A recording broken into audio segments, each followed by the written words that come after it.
Jai Gurudev. Let's read another page of this book by Guruji. Master is the door. You are lost on the street. There is rain, thunder, wind, and cold. You need shelter. You look around you and you find a door. You come to the door because it is more inviting, more charming, more joyful than anything out on the street. When you enter the door of the Master, you come home. You see the world from a new perspective. From inside, you can still hear the thunder and the rain, but it no longer disturbs you. Inside, there is warmth and security. The world does not look ugly, but much more beautiful. A place filled with love, cooperation, compassion. Your fear drops away. When you can see the whole world through the eyes of the Master, it is a sign that you have come to the Master. You have entered the door. This is the purpose of having a master. What is the purpose? When you can see the whole world through the eyes of the master.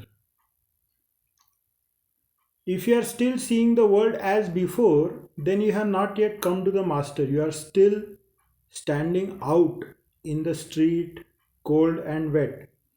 You are still looking at the door, but you are not yet entered inside. What does it mean to see through the eyes of the master? Just this: in every situation or complication that you face, you think, how would the master handle it? If someone blames the master, what would he do? The key is to feel the presence of the master. The master is the presence, not a relationship. Relationships can be broken, mended, and broken again. There is a craving and aversion in every relationship. This is the wheel of samsara, is the misery of the world. All relationships go topsy and turvy, whereas the presence is vast, infinite, stable, and centered. Don't make the master a worldly relationship. Oh, he looked at me, he didn't look at me. Somebody else is close, I am not that close. This is all nonsense. Just enter the door and come home. The presence will bring fulfillment to your life and to all your relationships. So, master is that door through which you can experience your own vastness. And he's saying here, don't make master a worldly relationship. Oh, he's like an uncle, he's like father. Then what happens? You are limiting his presence to someone in your own vicinity. That's what he's calling the wheel of samsara. See, samsara is full of relationship. Right from your birth, you have your parents, your brother, your sister, your uncles, aunts, cousins, grandfathers, great grandfathers, and so on. So you have that conditioning of seeing a relation with every person in your life. He's saying that keep the guru above and separate from all these relations. See, also, there is a key for those who want to bring Guru Tattva in their life and make it available to others. Guru Shishya relation is separate from all the other worldly relations. Okay, there are millions or maybe lakhs of people who are possibly enlightened right now at this moment in the planet, but not all of them are Guru. Why? Because they end up having relations or create a social connection which is separate from the Guru Shishya identity. Even this thinking that, okay, he is like my son, I bring him up spiritually, or she is like my daughter.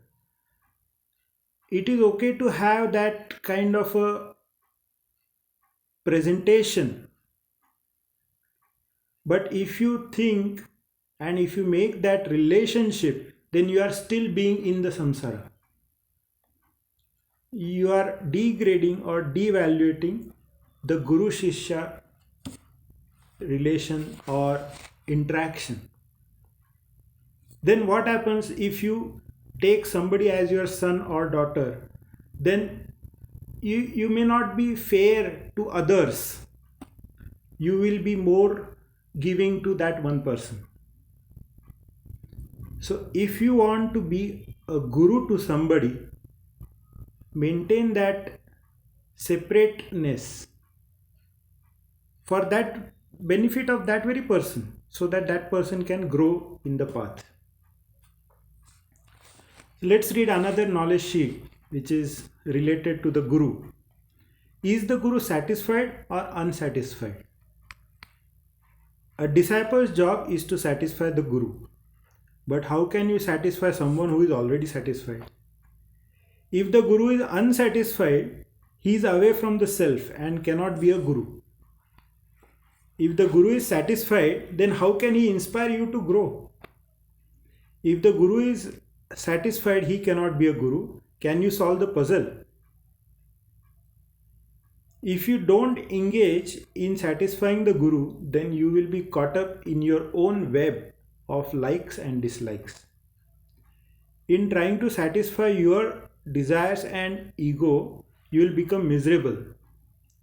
Constantly trying to satisfy yourself is the formula for unhappiness. In serving a guru, your focus shifts from your self-satisfying desires to serving and caring for others.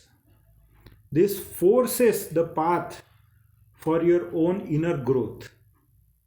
You come to a guru to get rid of the small mind or the I.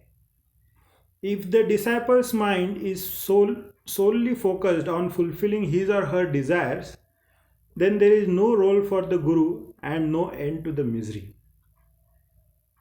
Okay. So are you going to satisfy the guru? Or you consider guru is already satisfied, so you stop satisfying him to do something that will satisfy him? So think about it and see how this can help enrich your own path. Jai Gurudev.